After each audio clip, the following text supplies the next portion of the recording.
In this video, we are going to teach your dog to target a toy, and it might be a ball, it might be a stuffed animal. We might also use sticks or other objects, just kind of depending on what your dog likes and what they don't like. Yes. When I start working on this, I tend to use objects that my dog actually doesn't particularly love. All I care about right now is that you are rewarding your dog for touching an object. I'm doing that by luring Bug a little bit initially. There are treats on my hand under the ball, and every time she came over and touched the ball, I take a treat out from underneath it until she was doing it without the treat even underneath it.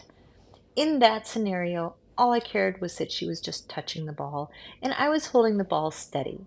In this scenario, I'm going to present the ball and toss the treat away.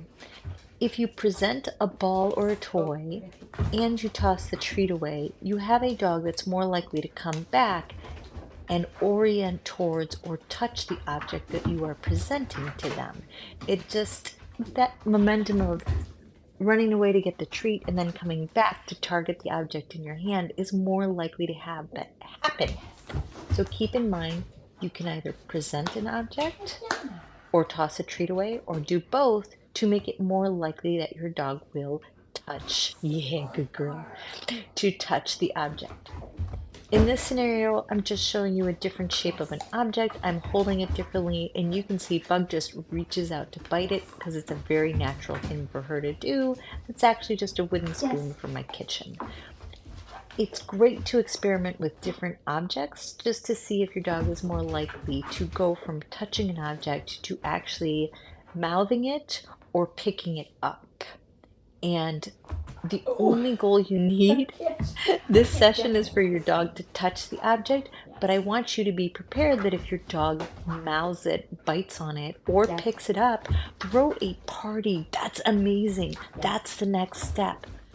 But if all you do today in this first session of working on teaching your dog to find their toys by their name or to clean them up and put them away, all you need to do is get them to touch the object.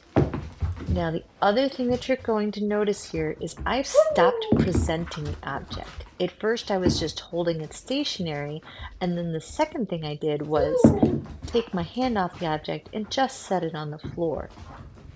Bug is easily walking over, picking up, that was a rubber spatula. She's easily walking it over, picking it up, throwing it at me. Because she's done this before, she knows there's a huge history of reinforcement available if I play with her with random objects. So she's very likely to do that.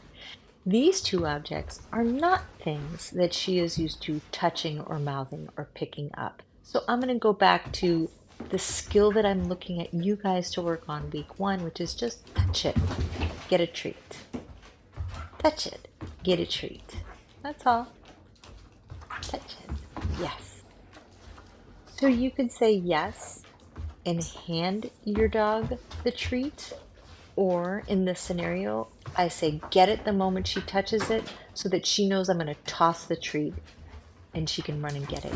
When I say yes, I'm telling the dog that they can come, what they did in that moment, that boop, they're allowed to come and get the treat from my hand.